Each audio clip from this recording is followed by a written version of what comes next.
오늘 우리에게 주신 하나님의 말씀 봅니다.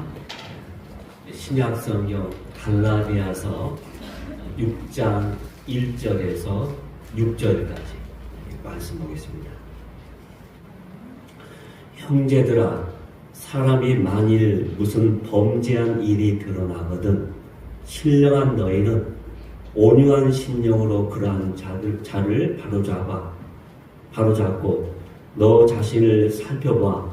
너도 시험을 받을까 두려워하라. 너희가 짐을 서로 지라. 그리하여 그리스도의 죄를 서로 지라. 만일 누가 아무것도 되지 못하고 된 줄로 생각하면 스스로 속입니다. 각각 자기의 일을 살펴라. 그리하면 잘하는 것이 자기에게 있어도 남에게 있지 아니하리니. 각각 자기의 짐을 질 것이라. 가르침을 받은 자는 말씀을 가르치는 자와 모든 좋은 것을 함께하라. 그래도 우리가 이렇게 교회에 나오니까 웃을 일이 있는 것 같아요. 요즘 더워도 너무 더워서 사람들이 다 민감해요. 저도 민감해요. 근데 교회에 나와서 같이 서로 얼굴을 뵐 때 그래도 미소가 흐르고 마음이 또 포근해지고 좋은 것 같습니다. 우리 교회는 우리 시목교회는 좋은 교회입니다. 좋은 교회. 서로가 그냥 마음이 상해가지고 맺힌 게 막 많고 그러면 얼마나 힘들겠어. 또 이제 에어컨도 시원하게 잘 나오고 또 쾌적한 이 장소에서 드리니까 얼마나 좋습니까? 우리가 인생을 살아가면서 누구나 져야 할 짐들이 있습니다. 짐이 없는 사람은 한 사람도 없어요. 나에게 경제적인 짐도 있습니다. 또 내가 건강의 짐도 있는 것 같아요. 나이가 점점 들어가면서 건강의 짐들이 자꾸 생기고 또 생기고 또 생겨요. 또 관계에 대한 짐들이 있습니다. 인간관계에서 상당히 힘들어요. 관계에서 오는 짐, 또 실패에서 오는 짐, 그래서 많은 짐들이 있어요. 오늘 본문 말씀을 보면 그래서 짐에 대한 이야기를 또 해주고 있습니다. 짐에 대한 이야기를 해주고 있는데, 그런데 좀 오늘 말씀을 자세히 들여다보면은 좀 의아한 말씀이, 좀 이해가 되지 않는 말씀이 나오고 있다는 것을 우리는 발견하게 됩니다. 왜냐하면 2절에 보면은 이렇게 되어 있습니다. 2절 다 같이 읽을까요? 시작. 너희가 짐을 서로 지라. 그리하여 그리스도의 법을 성취하라. 그래서 짐을 서로 지라고 했습니다. 짐을 서로 지야 한다. 근데 반면에 그런데 5절에서는 어떻게 말씀하고 있냐면 5절 다 같이 볼까요? 각각 자기의 짐을 질 것이다. 여기는 자기의 짐이 있다는 거예요. 갑자기 2절에서는 서로에게 짐을 져라 이렇게 해놓고 5절에서는 각각 자기의 짐을 지라니 이게 무슨 말인가? 이 두 말씀이 서로가 모순되고 부딪히는 말씀이 아닌가 라고 생각하며 좀 의아하게 생각이 될 것입니다. 도대체 바울은 왜 이렇게 말씀하고 있는 것일까? 이런 의문을 풀기 위해서는 이 짐이라는 단어에 우리가 주목을 해야 합니다. 짐. 자, 우리말 성경에서는 모두가 짐이라고 이렇게 번역되어 있습니다. 짐. 그런데 이 성경에 쓰여진 헬라어 원문에 보면은 이 짐이라는 단어가 각각 전혀 다르게 사용되고 있다는 것을 우리는 발견하게 됩니다. 자, 2절에서의 짐은 뭘까? 헬라어로 보면 바로스라는 단어인데 그 뜻은 뭐냐면 무겁고 그 다음에 버거운 짐, 감당하기 어려운 무게, 타인의 도움 없이는 불가능한 짐. 이게 타인과 함께 나눠지지 않으면 질 수 없는 짐이 여기서 말하는 짐입니다. 그래서 오늘 2절에서는 이 바로스라는 단어가 나옵니다. 바로스. 반면에 5절에서의 짐은 포르티온이라는 단어인데 이 뜻은 뭐냐면 대화물, 병사의 군자 혹은 태아를 가리키기도 합니다. 다시 말해서 본질적으로 개인에게 주어진 하나의 다른 사람이 자기에게 해당된 그 몫이 있다는 거예요. 다른 사람이 대신 져줄 수 없는 그 사람만이 져야 할 짐이 있다는 거예요. 예를 들어서 애기 엄마가 임신을 했어요. 자, 임신을 했는데 임신에게는 어떡합니까? 이 태아는 분명히 어머니가 계속 져야 할 짐이에요. 이 태아를 임신하는 태아를 다른 누가 대신 져줄 수 없는 것이죠. 그럴 때 이 단어를 씁니다. 포르티온이라는 단어를 쓰죠. 따라서 전자의 짐, 먼저 나온 짐은 우리가 내려놓거나 분담할 수 있지만은 후자의 짐은 그럴 수 없다는 것입니다. 정리하자면, 자, 우리에게는 누구나 다른 사람이 덜어줄 수 있는 짐도 있지만은 그럴 수 없는 짐도 있다라고 정리해 나갈 수가 있습니다. 때문에 우리가 서로가 함께 져야 할 짐도 있지만은 동시에 바로 자기가 각자 져야 할 짐도 있다라는 것을 말씀을 통해서 이해할 수가 있는 것이죠. 자, 그렇다면 먼저 2절에 나와 있는 짐을 서로 지라라고 했는데, 자, 여기서 짐은 뭘 가르칠까? 구체적으로 오늘 말씀 가운데 어떤 짐을 서로 지라고 말씀하고 있는 것일까? 그래서 오늘 본문에서 그 해답을 찾아야겠죠. 그래서 이것은 1절과 관련이 있습니다. 1절. 그렇다면 1절 우리가 한번 봐야겠죠. 자, 1절 다 같이 한번 있습니다. 형제들아, 사람이 만일 무슨 범죄한 일이 드러나거든 신령한 너희는 온유한 심정으로 그러한 자를 바로잡고 너 자신을 살펴봐 너도 시험을 받을까 두려워하라. 여기 보면 형제, 다시 말해서 교회 안에 한 성도가 범죄를 했다는 거예요. 범죄. 그 범죄한 일이 있어서 그 범죄한 것을 바로 잡아주기 위해서 서로 짐을 져야 한다라는 것을 우리에게 말씀해주고 있는 것이죠. 여기서 이 범죄한 일이라고 했는데, 이 범죄한 일이 드러났다고 했는데, 이 범죄한 일이 뭐냐면, 원래 단어의 뜻이 뭐냐면, 발을 헛디뎠다라는 뜻입니다. 발을 헛디디는 거예요. 다시 말해서, 진리 가운데, 말씀 가운데, 이 바른 길로 가야 하는데, 그것을 벗어나서, 발을 헛디뎌서 지금 넘어졌다는 거예요. 교회 안에 있는 성도, 한 성도가 지금 발을 헛디뎌서 넘어졌어. 그래서 지금 유혹에 빠지거나 연약함으로 넘어져 있어서 죄를 짓게 되었는데, 그럴 때 그 사람이 죄에서 벗어날 수 있도록 우리 모두가 서로 함께 짐을 져서 그것을 해결할 수 있도록 해줘야 한다라는 그런 말씀입니다. 그런데 여기서 우리는 이 짐을 지되 서로라는 말에 주목을 해야 합니다. 왜 하나님은 야, 남의 짐을 져라 라고 말할 수 있는데, 그렇죠? 자기 짐이 있다고 하면 남의 짐도 있을 거 아니에요? 그러면 남의 짐을 져라 라고 말씀하면 좋을 것 같은데, 왜 굳이 여기에서는 서로의 짐을 지라고 했을까? 왜 서로란 말을 이게 하는 여기 말씀에 이렇게 기록하고 있을까? 왜 그랬을까? 이것은 바로 우리 누구나 죄를 범할 수 있다는 것을 우리 모두가 서로가 인정해야 한다는 거예요. 그 한 형제가 넘어져서 지금 현재 연약해서 넘어졌는데 그 사람만 그렇게 한 것이 아니라 나도 그럴 수 있다는 거예요. 그래서 일부러 서로라는 말을 쓴 거예요. 서로가 짐을 서로가 져줘야 한다라고 말씀하고 있는 것입니다.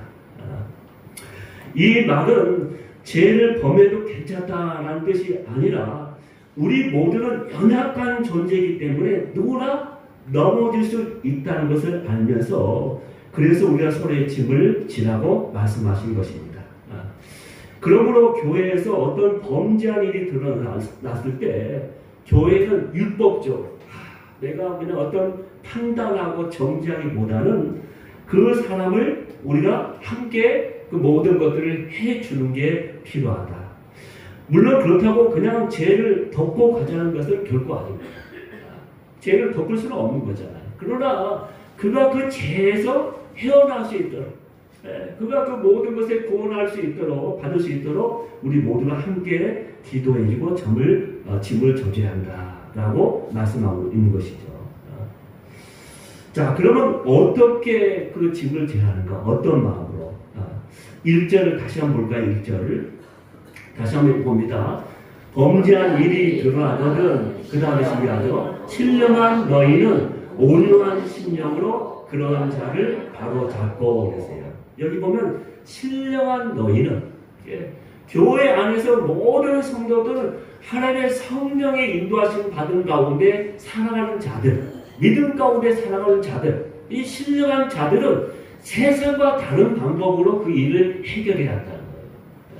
세상적인 똑같은 방법으로 내 경험과 지식에 의해서 그냥 내가 마음대로 하는 것이 아니라 너희는 성령님을 따라서 살아가는 신령한 너희이기 때문에 너희는 그 방법에 따라서 어떻게 합니까? 어떻게? 온유한 심령으로 그 사람을 바로잡아 줘야 한다. 온유한 심령. 그렇게 말씀하고 있죠. 여기서 바로 잡다라는 뜻은 어떤 뜻이냐면 바로 잡는데 어긋난 뼈를 맞추다라는 의학 용어입니다. 바로 잡는데 그래서 어긋난 뼈를 맞추는 작업이에요. 자, 그렇다면 부러진 뼈를 맞추기만 하면 될까요? 아니죠. 물론 맞추는 과정에는 고통이 따릅니다. 그렇죠? 항상 고통이 따라. 뼈가 어긋났을 때, 그렇죠? 어떻게 어긋났을 때 그것을 맞출 때 얼마나 힘듭니까? 되게 통증이 심하잖아요. 근데 그 작업을 해야 해요. 그래서 이 뼈를 맞춘 다음에 그 다음에 뭘 합니까? 뭐 해요? 그 다음 병원에서? 그렇죠. 기부스를 해주는 거예요. 기부스. 우리 성도들 가운데 기부스 하신 분이 몇 분 계시는데 기부스를 하는 거예요. 그래서 기부스를 하면서 계속 참고 기다려주는 거예요. 왜? 그 모든 것이 온전하게 회복될 수 있도록. 그렇기 때문에 우리는 어떤 온유한 심령을 해야 한다. 온유한 심령. 그것을 같이 해결해 가는 것은 참 힘든 일이에요. 힘든 일인데 모두가 온유한 심령으로 같이 기다려주고 기도해주고 서로가 마음을 같이 하면서 그 일을, 그 짐을 함께 져야 한다고 오늘 우리에게 말씀해 주는 것이죠. 그래서 마땅히 하나님의 교회는, 교회의 모든 성도들은 그렇게 해야 한다는 거예요. 오늘 한국교회가 비판을 받는 이유가 무엇입니까? 상처받은 사람들, 넘어진 자들 그냥 정지하고 거부하고 그러기는 잘해요. 근데 정말 교회가 그런 사람들을 같이 품어주고 그걸 회복할 때까지 같이 있어주는 그런 회복의 공동체가 되어야죠. 그런 회복시키는 교회가 되어야겠죠. 근데 그러지 않다는 거예요. 심리학자 가운데 이 브레네 브라운이라는 한 여인이 그가 유명한 테드에서 강연을 함으로써 그는 유명 인사가 되었습니다. 근데 그가 나중에 이제 강연을 하면서 하나의 책을 썼습니다. 그 책 이름이 연결의 힘이라는 책입니다. 그 연결의 힘이라는 책에서 이 여자는 이렇게 말하고 있습니다. 진정한 치유는 완벽한 사람들 사이가 아니라 상처 입은 사람들이 서로의 연약함을 받아줄 때 일어난다 라고 이야기했습니다. 자, 진정한 치유와 회복을 어떻게 하냐면 완벽한 사람들이 다 모여있는 정말 도덕적으로 윤리적으로 너무나 훌륭한 사람들과 다 모여 그들 사이에서 진정한 치유가 나온 게 아니에요.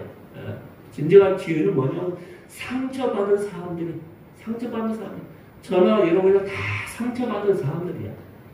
그 상처받은 사람들이 서로의 연약함을 같이 보듬어 줄 때, 자기의 연약함, 자기의 결핍을 같이 채워줄 때, 그럴 때 진정한 치유가 있다는 거예요. 사람은 누구나 다 자기 연약함이 있어요. 다 사람의 결핍이 있습니다. 뭔가 구멍난 부분이 있어요. 근데 그것을 기꺼이 내가 서로가 인정해주고 보듬어주고 같이 내가 보완해주고 같이 덮어줄 때 거기서 진정한 치유가 있다는 거예요. 근데 오히려 많은 사람들은 그러지 못해요. 오히려 정죄하고 비판하고 욕은 잘해. 난 비판은 참 잘해. 근데 그 짐을 내가 같이 져주면서 함께 아파하고 눈물 흘리고 그 마음에 같이 공감해주고 같이 가슴에 두고 기도해주고 함께 응원해주고 박수 쳐주는 그 일은 하지 않습니다. 그렇기 때문에 사람들이 계속 날카로운 거예요. 다 모든 사람이 날카로워. 이게 한마디만 잘못해도 확 그냥 올라오는 그런 시대에 살고 있죠. 그러니까 적어도 하나님의 교회는 그렇게 해서는 안 된다는 겁니다. 이것이 우리 교회의 우리 시몬교회의 바른 모습이 되어야 합니다. 이런 모습으로 하나님 앞에 쓰임받아야 합니다.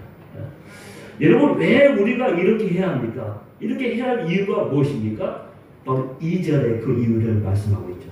2절 다 같이 볼까요?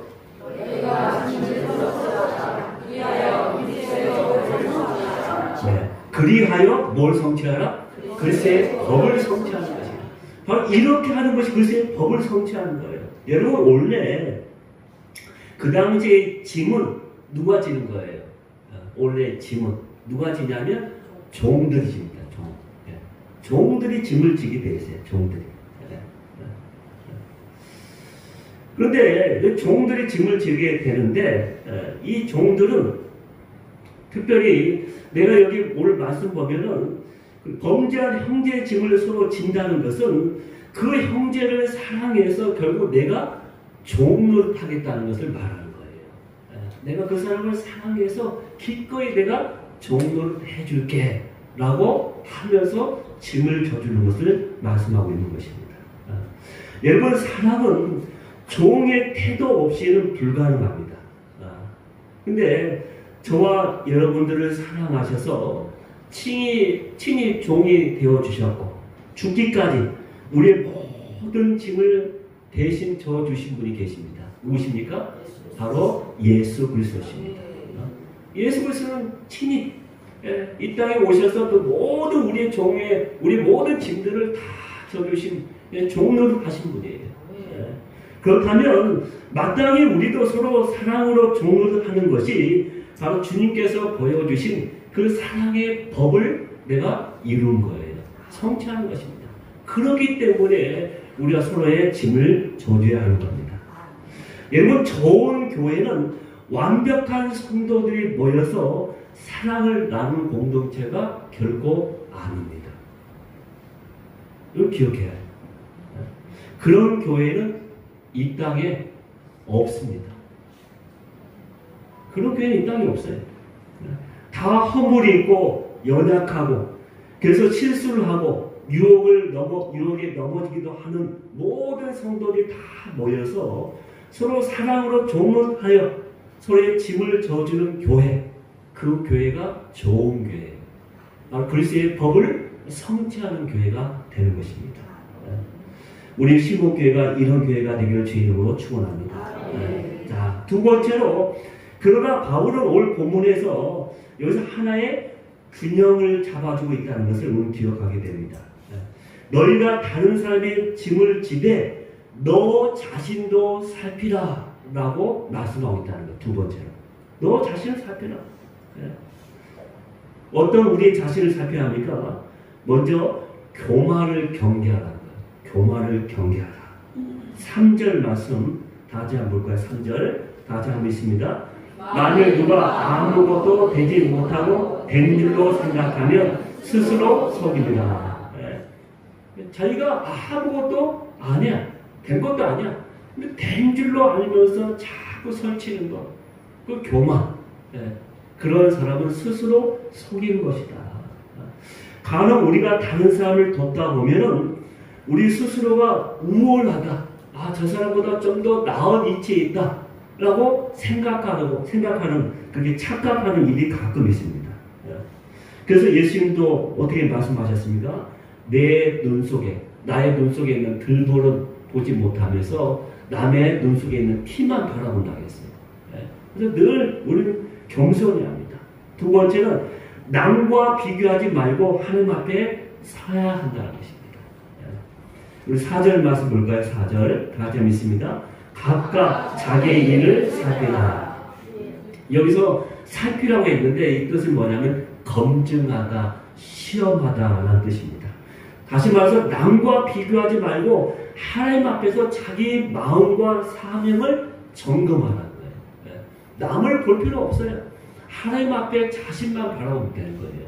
그래서 내 자신을 살피라는 거예요. 그런데 우리가 살고 있는 이 시대는 끊임없는 비교의 시대라고 말합니다. 자꾸 사람들이 비교만 하려고 해요. 비교만.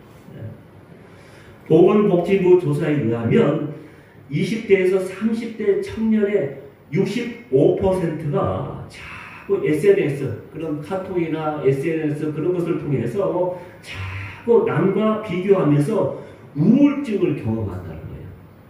20대, 30대 65%가. 이게 자꾸 우리가 카톡이나 인스타에 막 올리잖아요. 먹었다, 어디 갔다, 막 다 그런 사진만 찍어놔. 근데 그 사진을 보면서 나는 뭔가 그런 거예요. 나는 이게 뭔가 저렇게 맛있는 거 여유를 찾으면서 저렇게 세계를 돌면서 저렇게 행복하게 사는데 오늘 나는 뭔가 그걸 보면서 우울증이 빠진다는 거예요. 우울증이 빠져요. 자꾸 그런 걸 보면은 어떻게 해요? 부럽잖아요. 근데 부러우면 지는 거예요. 근데 사람은 자꾸 이렇게 비교하면서 우울해진다는 거예요. 마태복음 25장에 보면 예수님께서 하신 비유 가운데 달란트 비유가 있죠. 달란트 비유. 주님께서 달란트를 다 각기 맞게 5달란트, 2달란트, 1달란트 줬는데 그래서 각기 그 사람한테 주었어요. 나중에 와서 계산할 때도 그 사람한테 너 받은 거 어떻게 했느냐? 그 사람만 상대했어요. 근데 1달란트 받은 점은 5달란트, 2달란트 받으면서 나는 뭔가? 나는 이게 뭔가? 그때부터 삐뚤어지기 시작합니다. 그렇죠? 그때부터 잘못되기 시작한 거예요. 하나님은 각자에 다 맞도록 주신 거예요. 각자 다 사명에 따라서, 각각 능력에 따라서, 각각 모든 것에 따라서 다 주신 거예요. 근데 자꾸 그것만 바라봐야 할 텐데 우리는 남을 바라보면서 오히려 더 힘들어하는 것이죠. 영국의 작가 가운데 오스왈드 챔버스라는 사람이 주님은 나의 최고봉이라는 유명한 책이 있습니다. 아주 고전적 베스트셀러인데 거기 그 책에 보면 이렇게 이야기하고 있습니다. 하나님께서 당신에게 맡기신 일을 다른 사람과 비교하지 말라. 하나님은 당신이 당신으로 충실하기를 원하신다. 하나님은 당신이 당신으로 충실하기를 원하십니다. 당신이 다른 사람처럼 사는 걸 원치 않으시다는 거예요. 하나님은 나에게 주신 만큼 나에게 가장 최선으로 살아가면 되지 자꾸 나보다 더 누구를 비교하면서 자꾸 바라보지 말라는 거예요. 그러면 우리는 늘 자기를 돌아보면서 하나님 앞에 겸손히 서는 것이 필요하다는 것입니다. 여러분, 세상은 사람을 자꾸 그가 가진 신분과 지위, 지식과 능력, 물질로 평가합니다. 그러나 하나님은 절대로 그렇지 않다는 거예요. 그러므로 자신을 살피면서 오직 하나님 앞에서만 내가 자랑할 것이 있도록 사는 것이 우리의 할 일입니다. 예를 들어서 우리가 이제 교회 리모델 공사를 하면서 여러 가지 이제 목사님과 같이 기도하면서 소통하면서 했는데 여러 가지 포인트가 있습니다. 있는데 맨 처음 여기 보면은 이제 저 파벽 위에 십자가 있어요. 그림을 한번 보여주세요. 이때 그림을 딱 보여주셔야 합니다. 네, 여기 보면 저게 이제 벽돌 같은데 파벽입니다. 근데 저 파벽을 제가 선택하는데도 되게 다양하게 많습니다. 근데 일부러 저 벽돌 하나하나가 다 달라요. 같은 거 하나도 없어요. 하나도 없어요. 그 가운데 빈틈도 있어요. 근데 빈틈은 빈틈으로 그냥 놔뒀어요. 그래서 벽에다가 접착제만 딱이나 다 붙인 거예요. 근데 이 모든 것들이 우리의 각자예요. 우리 한 사람 한 사람, 우리 모두가. 그런데 이 모든 한 사람 한 사람이 다 다를지라도 우리는 예수 그리스도 안에서 하나라는 것을 의미하는 거예요. 십자가 안에서 우리는 그 모든 것을 다 같이 짐을 지면서 함께 하나님의 나라까지 갈 사람들이에요. 내가 빈 곳은 메꿔지고 내 모양이 좀 몰아 있으면 같이 내가 덮어지고 내가 같이 보완해지고 그러면서 가야 하는 거예요. 그래서 우리가 그것을 기억하면서 늘 십자가 안에서 우리가 하나인 것을 기억하시길 바랍니다. 그럼 마지막 세 번째는 자기의 짐을 지라고 했습니다. 마지막 자기의 짐. 5절 볼까요? 5절 다 같이 한번 읽습니다. 각각 자기의 짐을 질 것이다. 여기서 짐은 포르티오이라는 단어라고 이미 말씀드렸죠. 우리 각 사람에게만 맡겨진 고유한 책임, 사명이 있다는 거예요. 자기의 자리가 있다는 거예요. 이것은 누구도 대신할 수 없는 나만이 져야 할 십자가, 짐이라는 것입니다. 여러분, 우리가 각각 자신을 살피게 되면 자신이 져야 할 짐이 무엇인지 분명하게 딱 드러납니다. 그 짐은 자신만이 져야 하는 거예요. 가정에서 남편과 자녀들이 아무리 아내를, 엄마를 도와준다고 막 집안일하고 막 해도 엄마만이 반드시 손이 가야 할 곳이 있습니다. 엄마만이 다 해야 할 일이 있어요. 남편이 아무리 하려고 해도 여기 그걸 보이지 않아. 그걸 부족해. 엄마만이 해야 할 역할이 있죠. 학교에서 아무리 좋은 선생님들이 가르쳐도 바로 가정에서 아버지만이 가르쳐야 할 것들이 있습니다. 자기 자녀들에게. 마찬가지로 우리 교회에서도 우리 모두의 그런 역할이 하나 있다는 거예요. 한 사람도 필요하지 않은 사람이 없다는 것을 우리는 기억해야 합니다. 그래서 우리는 모두가 그런 존재이기 때문에 소중한 거예요. 소중한. 그렇게 해서 다 이제 벽돌 하나하나 쌓인 것처럼 쌓여야만 그곳이 만약에 빠져버리게 되면 무너지는 거예요. 무너집니다. 처음에는 버티겠죠. 그러나 나중에는 무너질 수밖에 없다는 것을 기억해야 합니다. 저 자신도 이 말씀 앞에서 이 저만이 져야 할 짐이 무엇일까 한번 생각을 해봤습니다. 목사로서 말씀을 전하고 가르치는 것이 가장 우선이라고 생각합니다. 우리의 모든 성도들의 영적인 유익과 성장을 위해서 반드시 필요한 것이죠. 물론 가끔 다른 목사님들의 설교를 들으면서 우리가 우리 영적 생활을 보충할 수도 있다고 생각합니다. 그럼에도 그것은 하나의 외식하는 거고 하나의 특식이라고 할 수 있죠. 간식이라고 할 수 있죠. 그것은 집밥이 아닌 거예요. 근데 우리 모든 성도들은 저를 통해서 집밥을 계속 먹어야 해요. 그래야 그 안에서 성장하고 자라는 겁니다. 제가 그 일을 위해서 이곳에 세움받은 거예요. 다른 아무것도 없습니다. 제가 여러분보다 더 잘나서 많이 알아서 그게 아니에요. 좀 더 성경에 대해서 더 많이 배워왔고 더 많이 접하기 때문에 그것을 가르치기 위해서 온 것이죠. 다른 일도 없습니다. 또한 제가 해야 할 역할은 성도들 위해서 기도하고 돌아보면서 섬기는 일입니다. 좀 버겁고 힘들어도 그 일을 하는 게 저의 역할입니다. 오늘 말씀에 서로 짐을 지라고 했는데 그렇다면 여러분들이 저를 위해서 져야 할 짐은 무엇일까요? 제가 조금 더 부족한 부분이 보이더라도 이해하고 여러분들이 품어주셔야 합니다. 또 말씀에 깊이 계속해서 묵상하며 또 말씀을 잘 설교하고 가르칠 수 있도록 저를 위해서 계속 기도해서 믿음의 진보가 있게 또 말씀의 성장이 있게 저를 위해서 기도해 주셔야 합니다. 그럴 때 서로가 아름다운 교회, 우리 시몬교회를 이뤄갈 수가 있는 것입니다. 그러면서 저도 잘할 뿐만 아니라 여러분도 말씀과 기도 가운데 자라가야 합니다. 그래서 그 안에서 서로가 세움받을 때 하나님께서 진정으로 이 시대에 원하시는 하나님의 교회, 이곳에 진리의 기도로 우뚝 서서 하나님의 영광으로 가득 찬 교회가 되어서 이 어둠의 마을에 우리 지역에 이 나라에 빛을 밝히며 우리 가정 안에 말씀을 통해서 다시 한번 새롭게 또 열어갈 수 있는 저와 여러분의 삶이 되어나갈 것입니다. 자, 이럴 때 우리는 주 안에서 하나가 되는 것이죠. 이것이 바로 육전의 의미가 아닐까 생각을 해봅니다. 자, 맞아. 6절 한번 볼까요? 6절 다 같이 한번 읽습니다. 가르침을 받는 자는 말씀을 가르치는 자와 모든 좋은 것을 함께하다. 그렇죠? 우리는 서로가 모든 좋은 것을 함께 나누는 사이. 주님 앞에 서는 그날까지 함께 가는 거예요. 서로 울 것이 있으면 울기도 하고 웃을 일이 있으면 웃기도 하고 또 함께 기도해야 할 것들이 있으면 함께 기도하고 그러면서 내 옆에 나 혼자가 아닌 누군가 함께 걸어가고 있다는 것을 우리 교회 안에서 자꾸 보여주고 또 그런 역할을 감당할 수 있는 하나님의 교회가 될 때 하나님 이 시대에 쓰임받는 교회가 될 것입니다.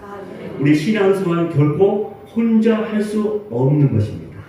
서로 더불어가 아니고서는 절대 존재할 수 없는 것이 교회입니다.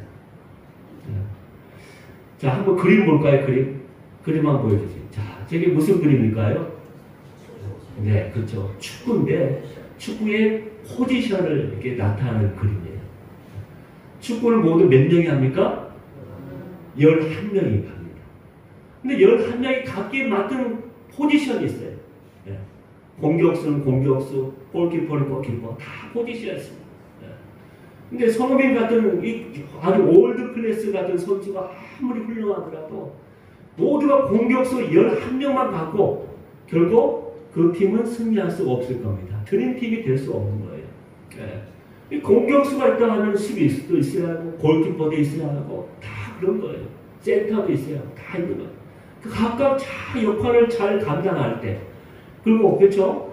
자기 역할을 포지션을 잘 감당할 뿐만 아니라 동시에 어느 누군가 부족하고 연약하게 되면 함께 달려가서 도와줘요. 그 사람이 그 부분이 좀 약점이야 그 팀에. 예. 좀 부상 당해서 어쩌면 어떻게 할 수가 없어. 그러면 옆에 있는 사람이 더 열심히 뛰어줘요. 더 감당해줘요. 그 지역을 맡아줘요. 그러면 그 팀은 드림팀이 되어서 승리할 수가 있는 겁니다. 바로 우리의 축구와 같은 것이 우리 교회예요. 그래서 우리 각각 맡은 그 모든 역할을 잘 감당해야 합니다. 자, 오늘 이제 말씀을 정리합니다. 오늘 본문을 통해서 우리에게 세 가지의 교훈을 주고 있습니다. 첫째는 서로의 짐을 지라. 서로가 어떤 범죄한 일이 드러났다고 할 때 정죄가 아니라 온유로 회복시키면서 종의 마음으로 사랑해야 한다. 또 자신을 살펴야 한다. 남과 비교하지 말고 하나님 앞에서 겸손히 자기의 사명을 잘 감당해야 한다. 세 번째는 자신의 짐을 져야 한다. 하나님 맡겨신 자기만이 누리고 있는 역할을 할 수 있는 그 사명이 있음을 기억하면서 하나님 앞에 가야 한다. 여러분, 좋은 교회는 완벽한 성도들이 모인 것이 결코 아닙니다. 실수와 연약함 속에서도 서로의 짐을 지고 각자 짐을 또 져 나갈 때, 감당할 때 그 교회가 좋은 교회인 것입니다. 저와 여러분이 이러한 우리의 시몬교회를 세워나가는 우리의 모든 역할을 잘 감당하여 하나님 앞에 귀하게 쓰임받는 저와 여러분이 되기를 주의 이름으로 축원합니다.